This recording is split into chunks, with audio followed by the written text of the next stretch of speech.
उपस्थित भारतीय जनता पार्टी के महाराष्ट्र के अध्यक्ष श्रीमान चंद्रशेखर बावनकुळे जी, पालघर लोकसभा क्षेत्र से भारतीय जनता पार्टी और एनडीए के प्रत्याशी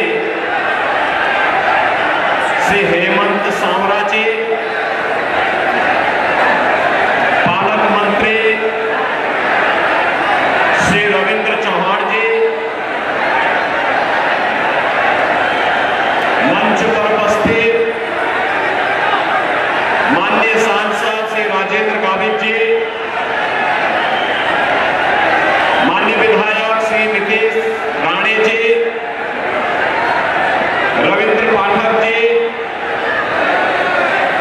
श्रीमती रानी द्विवेदी जी, महेंद्र पाटिल जी, श्री राजन नाइक जी, श्री विश्वनाथ पाटिल जी, श्री नीलेश तोरड़कर जी, श्रीमती स्नेहा दुबे जी, श्री नंद कुमार पाटिल जी, मंच पर उपस्थित भारतीय जनता पार्टी, शिवसेना, एनसीपी,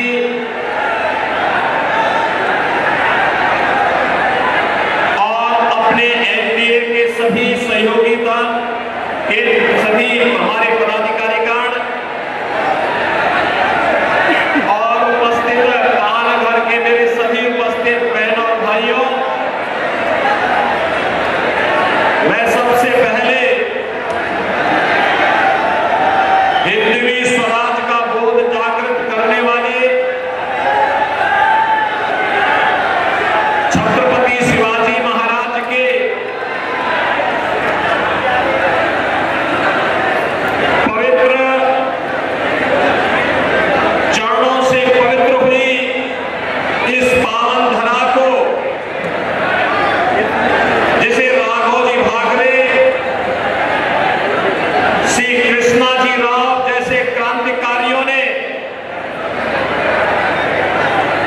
अपनी क्रांति ज्वाला से पवित्र किया है, इस पुण्य भूमि को कोटि कोटि नमन करते हुए आप सबका मैं हृदय से अभिनंदन करता हूं, स्वागत करता हूं। बहनों और भाइयों, पिछली बार जब मैं आया था तो उस समय में शाम को आया था,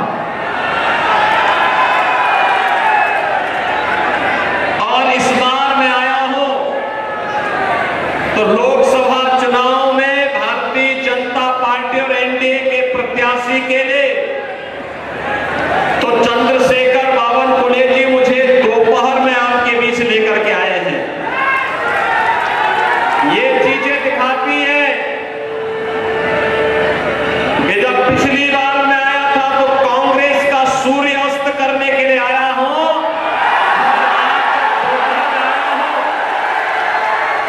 मान के चलिए भारत के अंदर छत्रपति शिवाजी महाराज के द्वारा जिस हिंदवी स्वराज की स्थापना की थी मोदी जी के नेतृत्व में, अब वह बनकर के रहेगा, कोई माई का लाल उसको रोक नहीं पाएगा। आपने अयोध्या में रामलला के भव्य मंदिर के निर्माण कार्यक्रम को देखा होगा, देखा है ना? ये कांग्रेस और इंडी गठबंधन से जुड़े हुए उद्धव जी ठाकरे और पवार साहब ये सब क्या कहते थे? कहते थे कि ये 100 जन्म भी ले लेंगे तब भी मंदिर नहीं बना पाएंगे, बोलते थे ना। एक कांग्रेस और इंडी गठबंधन वाले यही कहते थे कि ये नहीं हो पाएगा, लेकिन हम लोग तब भी बोलते कि रामलला हम आएंगे, सौगंध राम की खाएंगे, मंदिर वहीं, रामलला हम आएंगे, मंदिर वहीं। और जो कहा वो करके दिखा दिया ना, कोई संदेह है क्या? लेकिन इंडी गठबंधन वाले क्या कहते हैं? बहनों भाइयों, दो बातें खतरनाक इनके मुंह से निकलती है। एक तो कहते हैं कि राम मंदिर अगर कांग्रेस गठबंधन की सरकार बनी तो फिर राम मंदिर को क्या करना है ये हम तय करेंगे। हमने कहा कि देखो, रामलला तुम्हें इस लायक छोड़ेंगे ही नहीं कि तुम दिल्ली पहुंच सको।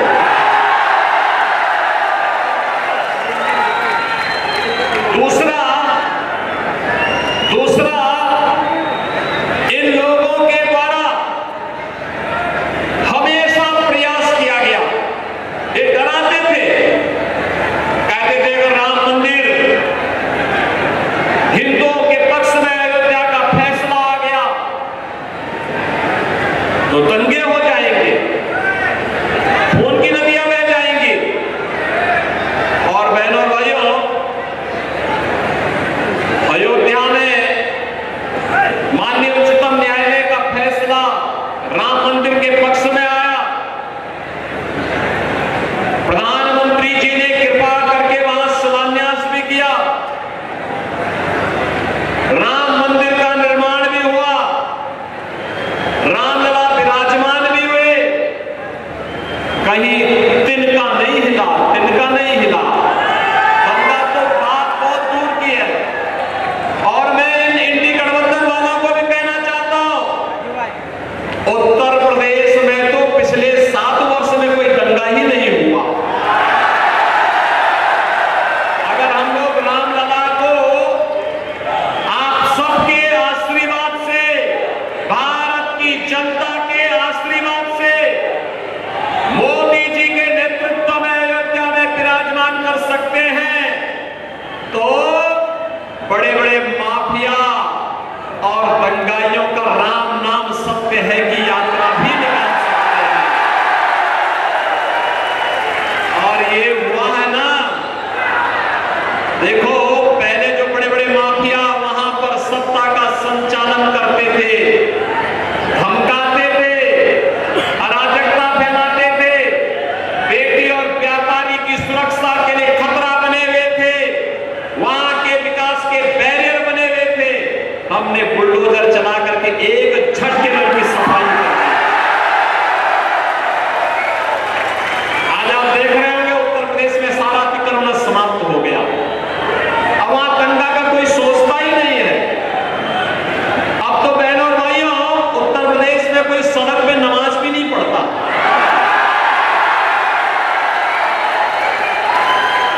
अब वहां मस्जिदों के भी माइक उतर गए।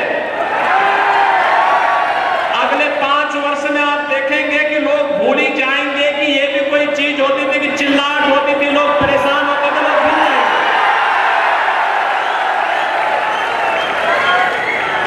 बहनों और भाइयों, हमें अगर एक भारत श्रेष्ठ भारत बनाना है तो सबकी भावनाओं का सम्मान करना होगा, भारत के महापुरुषों को सम्मान देना होगा, भारत के देवी देवताओं को हर हाल में उनके प्रति आदर का भाव रखना होगा, हर बेटी को पूरी सुरक्षा देना होगा, हर व्यापारी को संरक्षण देना होगा, हर युवा के हाथ को रोजगार देना होगा, हर चेहरे पर खुशहाली लाना होगा। और यही तो छत्रपति शिवाजी महाराज का हिंदवी स्वराज का पाठ है। और यही कार्य तो मोदी जी कर रहे हैं। पिछले 10 वर्ष में हमने बदलते हुए भारत को देखा है। बहनों भाइयों, ये नया भारत, इस भारत में दुनिया के अंदर भारत का सम्मान बढ़ा है, सीमाएं सुरक्षित हुई है।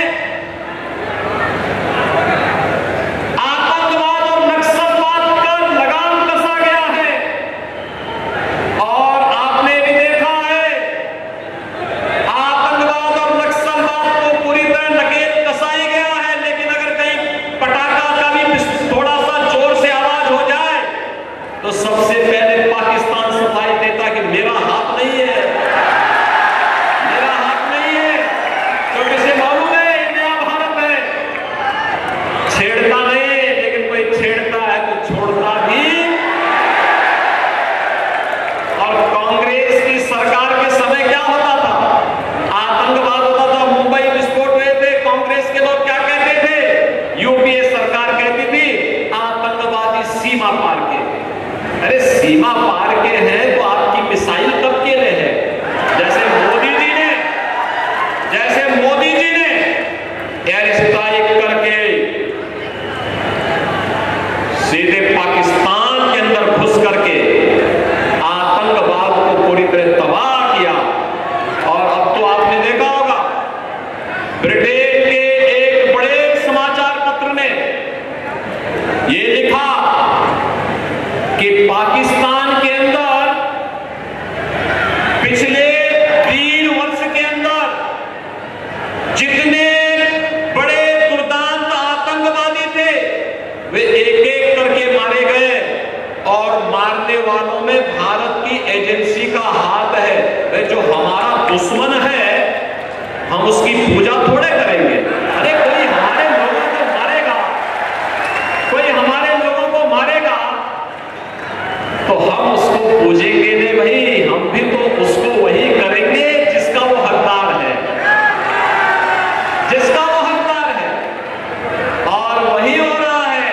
और अब तो पाकिस्तान को, पाक अधिकृत कश्मीर को बचाना मुश्किल हो रहा है। आप देखना चुनाव के बाद मोदी जी को तीसरी बार प्रधानमंत्री बनने दीजिए, अगले 6 महीने के अंदर आप देखेंगे कि पाक अधिकृत कश्मीर भी भारत का हिस्सा है। इसके लिए हिम्मत चाहिए होती है, हिम्मत, दम हो तभी ये काम हो सकता है। एक कांग्रेस की तरह नहीं, कांग्रेस की तरह नहीं, इंडी गठबंधन के नेताओं की तरह, उनके घटक दलों की तरह नहीं कि हम आतंकवाद पर कुछ नहीं कर सकते क्योंकि ये तो पाकिस्तान से ही तो बोलते थे लोग। आज अगर वह कुछ करता है तो वो थोड़ी सी टेढ़ी नजरों से देखता क्या है कि इससे पहले कि वो भारत की तरफ नजरें टेढ़ी करे उसकी नजरों को ही निकाल करके बाहर कर दिया जाता है। कहा जाता चुप, ये नहीं चलेगा। बहनों और भाइयों, ये नया भारत है, बिना रुके, बिना डिगे, बिना हटे, बिना डरे आज मोदी जी के नेतृत्व में विकास की जिस यात्रा को आगे बढ़ा रहा है आप सबके सामने। अभी मैं देख रहा था मुंबई से नागपुर का समृद्धि एक्सप्रेस में, मैं देख रहा था महाराष्ट्र के अंदर इंफ्रास्ट्रक्चर मोदी जी के नेतृत्व मार्गदर्शन में माननीय गडकरी जी ने कितना अच्छा इंफ्रास्ट्रक्चर दिया। हाईवे का, रेलवे का कितना अच्छा इंफ्रास्ट्रक्चर हुआ है। नमो भारत, वंदे भारत, अमृत भारत, अत्याधुनिक वर्ल्ड क्लास ट्रेन, मेट्रो, और युवाओं के लिए IIT भी है, IIM भी है, IIIT, NIT, world class university, AIIMS, दोनों कार्य एक साथ हो रहे हैं। लोगों को अच्छी स्वास्थ्य सुविधा भी मिल रही है और एजुकेशन के बेहतरीन संस्थान भी आज प्राप्त हो रहे हैं। हर घर नल भी है और नल पर जल भी है। बहनों भाइयों, आप सोचो कांग्रेस इंडी गठबंधन जो आज बना है, इनके समय में गरीब भूख से मरता था। आज मोदी जी 25 करोड़ यानी 80 करोड़ लोगों को फ्री में राशन दे रहे हैं, 80 करोड़ लोगों को फ्री में राशन। और यही नहीं, जो लोग पाकिस्तान का राग लगाते हैं इनसे बोलो कि जितनी पाकिस्तान की आबादी है उससे ज्यादा लोगों को मोदी जी ने 10 वर्ष में गरीबी रेखा से उठार करके खुशहाल जीवन जीने के लिए आगे बढ़ाया। मात्र 23 करोड़ एक कमबख्त पाकिस्तान, आप सोचो कहां पहुंचा दिया इन्होंने पाकिस्तान को। अरे हिंदुस्तान में रहता तो भूखों नहीं मरता, उनको भी फ्री में राशन मिलता।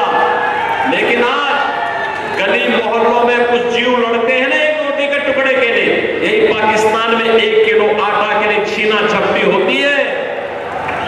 आंदोलन चल रहे हैं, धरना प्रदर्शन चल रहे हैं, बड़े बड़े अभियान चल रहे हैं, आगजनी हो रही है, तोड़फोड़ हो रही है, क्योंकि खाने के लिए कुछ भी नहीं पाकिस्तान में। तो जो पाकिस्तान का राग लाते हैं इनसे बोलो कि जाओ पाकिस्तान में जाके भीख का कटोरा लेकर के भीख मांगो, हिंदुस्तान में पूछा क्यों? जाओ ना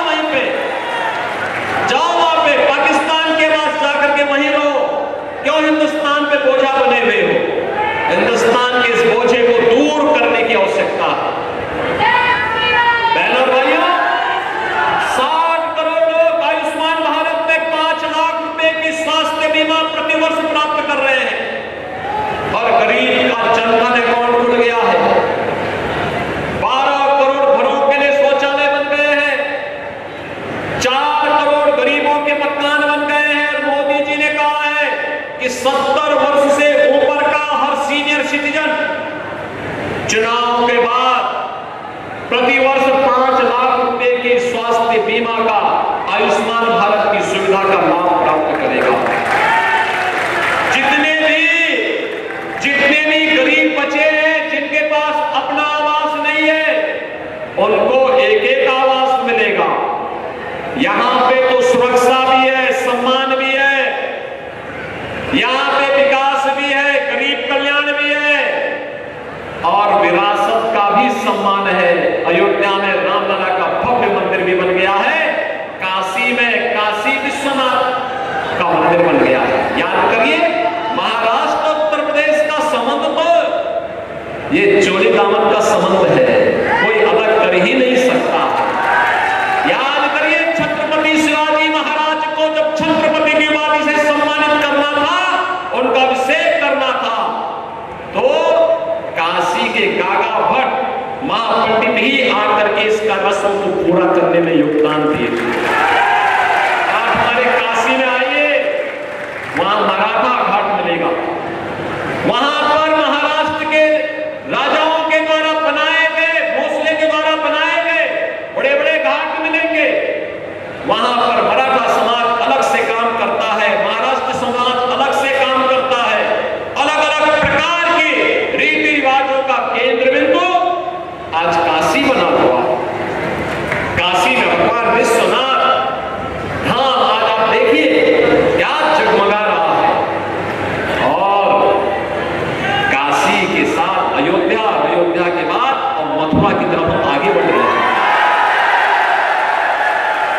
हमारे कृष्ण कन्हैया कहां चुप बैठने वाले हैं, वो तो पहले ही बोल चुके हैं, उन्होंने तो पहले ही कह दिया है, वो तो पहले ही इस बात की घोषणा कर चुके हैं कि परित्राणाय साधूनां विनाशाय च दुष्कृताम्। उन्होंने पहले कह दिया है कि मैं सज्जनों का संरक्षण करूंगा और रामद्रोहियों का, राष्ट्रद्रोहियों का नाश करूंगा, उनको जीने नहीं दूंगा। और बहनों और भाइयों, आज नए भारत में सब आप देख रहे होंगे, जैसे जैसे चुनाव बीतते जा रहे हैं, 4 चरणों के चुनाव हो गए हैं और 4 चरणों के चुनाव का परिणाम आप देख रहे होंगे पूरे देश के अंदर, उत्तर, दक्षिण, पूर्व, पश्चिम। मुझे अब तक 10 राज्यों में जाने का अवसर प्राप्त हुआ और देश में सबसे बड़ी आबादी का राज्य तो उत्तर प्रदेश है। बहनों और भाइयों, मैं कह सकता हूं वहां पे एक ही आवाज है, हर ओर से एक ही आवाज, एक ही नारा पूछता है और वो पूछता है कि फिर एक बार, फिर एक बार, फिर एक बार, अब की बार, अब की बार। 400 पार के नारे से एक कांग्रेस है, उद्धव ठाकरे हैं, शरद कुमार जी हैं, नायडू जी हैं, अखिलेश यादव है, इन सबको अपने पैरों के नीचे की जमीन खिसकती हुई दिखाई देती। कहते क्या होगा, 400 ये लेने में क्या होगा।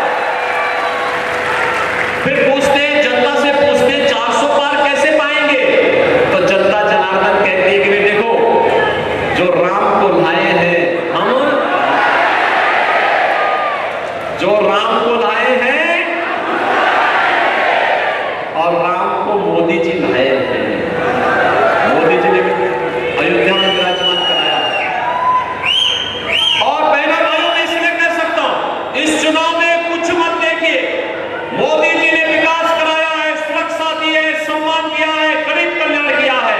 अब ये चुनाव जैसे जैसे कांग्रेस के नेताओं के बयान आ रहे हैं, जैसे जैसे उनके साथ सहयोगी दलों के बयान आ रहे हैं, वैसे वैसे चुनाव राम भक्तों, राम द्रोहियों के बीच में अब सिमटता जा रहा है। और इसलिए हमें तय करना है, देश के अंदर राम भक्त राज करेगा या रामद्रोही फिर से आएगा। और एक बात और पूरे देश के अंदर चल रही है, राम भक्त ही राज करेगा दिल्ली के सिंहासन पर, यह भी गूंज रहा है पूरे देश के अंदर। और मोदी जी कह रहे राम भक्त। अभी आपने देखा होगा पहले प्रधानमंत्री है मोदी जी, जिन्होंने अयोध्या में जाके रामलला के मंदिर का शिलान्यास किया। लोग कहते थे अरे ये सब नहीं होने देना, प्रधानमंत्री को क्या शोभा देता। अरे मोदी जी ने कहा क्या बात करते हुए, राम हमारे पूर्वज थे, हमारी विरासत है, भारत की आदर्श है, कैसी बात करते हैं। अयोध्या में राम मंदिर के निर्माण के लिए मैं क्यों नहीं जाऊंगा।